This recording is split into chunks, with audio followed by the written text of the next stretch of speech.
আজকে চলে যাচ্ছি অনেক দূরে নতুন একটা কাজে সফল হওয়ার উদ্দেশ্যে নতুন একটা কাজে হাত দিচ্ছি।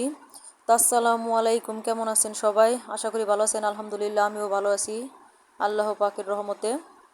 তো দেখেন আমি সকাল সকাল রেডি হয়ে গেছি, অনেক ভোরে উঠছি। তো আমাকে দেখে বোঝাই যাচ্ছে অনেক দূরে কোথাও একটা যাচ্ছি। হ্যাঁ, শুধু আমি একা যাচ্ছি না, আমার সাথে আরেকজন আছে, তো এখন বের হয়ে যাব। আমাদের সামনে দিয়ে ট্রেন যাচ্ছে, আমরা অটোতে বসে আছি। তো আমার পাশে আরেকজন আছে, অবশ্যই দেখাবো সে কে আর আমরা কেন কোথায় যাচ্ছি সেটাও আপনারা দেখতে পারবেন। তো আমার জন্য সবাই দোয়া করবেন, নতুন একটা কাজে যাচ্ছি, আমি যেন সফল হতে পারি, আল্লাহ পাক যেন আমাকে সফল করে।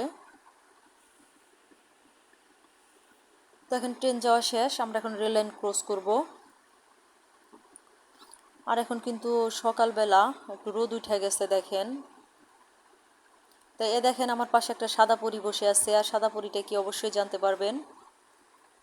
আমরা দুজন যাচ্ছি, সকাল সকাল বের হয়ে গেছি। তা আমরা প্রায় কাছাকাছি চলে আসছি, আমরা এখন নেমে যাব।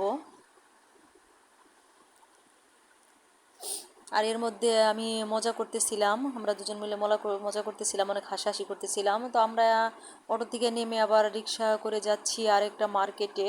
তো আমরা এর মধ্যে একটা মার্কেটে ঢুকছিলাম, বাট আপনাদের দেখানো হয় না, এখানে কিছু ভিডিও করা হয় না, কিছু দোকানপাট ঘুরলাম আমরা। তো এর মধ্যে চলে যাচ্ছি আরেকটা মার্কেটে। এই দেখেন আমরা চলে আসছি, যেখানকার উদ্দেশ্যে রওনা হয়েছিলাম সেখানে চলে আসছি। তো এর আগে অন্য দোকানপাটগুলো দেখছি, দেখে আবার ভাবলাম যে তাহলে এখানে চলে আসি, কিছু দেখি পছন্দ হয় কিনা। আর আমরা এখন আছি নারায়ণগঞ্জের ২৫০০ বান্টি বাজার মার্কেটে আছি। আর আমাদের পাশেই কিন্তু আছে ভাইরাল দোকান, যেটা হচ্ছে নাম হচ্ছে জান্নাত ফ্যাশন আর হচ্ছে রোমান ফ্যাশন। তা আমরা জান্নাত ফ্যাশনের পাশাপাশি আছি।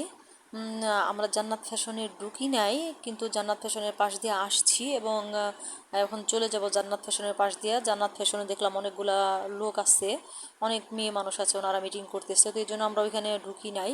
তা আমরা এখন যেখান দিয়ে যাচ্ছি এখানে পাশেই হচ্ছে জান্নাত ফ্যাশন, আর এখানে অনেক লোকজন আছে, আমরা এখানে ভিডিও করি নাই। তো আমরা রোমান ফ্যাশনেও ঢুকছিলাম, এখান থেকে কিছু থ্রি পিস নিয়ে নিছি।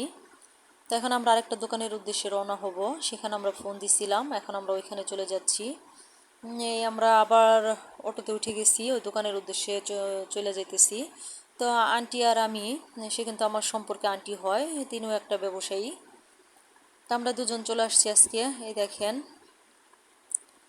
তো এখন যাব যে দোকানে, সেই দোকানটা দেখাচ্ছি আপনাদের। এই দেখেন আমরা এখানে বসে বসে আগে কিন্তু কি কি বলে ওই প্যাড বুক যেটা বলে, আগে কিন্তু প্যাটের কাজটা সেরে নিছি, প্যাড বইরে নিছি। আগে আমরা ফুচকা খেয়ে নিছি, আর ফুচকাটা অনেক মজা ছিল, বোম্বাই মরিচ দিয়া, আর টকটা অনেক টেস্ট।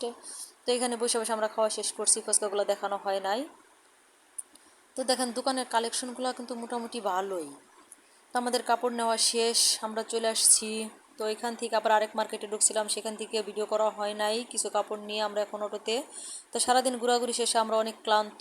তো আন্টিটা একটু মাথা নোয়ে দিচ্ছে, সিএনজিতে হচ্ছে আমরা বসে আছি, পিছনে কাপড়গুলো দিয়ে দিছি। আর এটা হচ্ছে একটা নদী, আমরা এখন যে নদীটার উপরে আছে, নদীটা কিন্তু অনেক বড়, দেখেন মনে হচ্ছে কুয়াশা, কিন্তু কুয়াশা কিন্তু না, ধুলোতে সব ভরে গেছে, এত ধুলোবালু উঠতেছে। নতুন রাস্তা হচ্ছে, প্রচণ্ড ধুলাবালি উঠতেছে। তো যাই হোক, সবাই আমার জন্য দোয়া করবেন, আমি যেন সফল হতে পারি। আমি নতুন যে কাজে হাত দিছি, আমি যেন সফলভাবে ব্যবসা করতে পারি, আমার জন্য সবাই দোয়া করবেন, আপনাদের জন্য অনেক দোয়া রইল। তো বেলা দেখেন প্রায় ডুবো ডুবো, আর মনে হচ্ছে যে রংধনু উঠছে এরকম দেখা যাচ্ছে। প্রায় সন্ধ্যা হয়ে আসছে। তো সব কাজকর্ম সারা শেষ আমাদের মার্কেটের, আমরা এখন নেমে যাব। বাট আমি নেমে যাব, এই দেখেন কাপড়গুলো নিয়ে এসেছি। তো বাসায় এসেও এখন রান্না বান্না করতে হবে, কিছু কাজ আছে, এগুলা সারবো। এই দেখেন ফ্রিজে কিছু গোছ ছিল, এগুলা বসাই দিছি। তো রান্না বান্না প্রায় শেষের দিকে আমার, সবাই আমার জন্য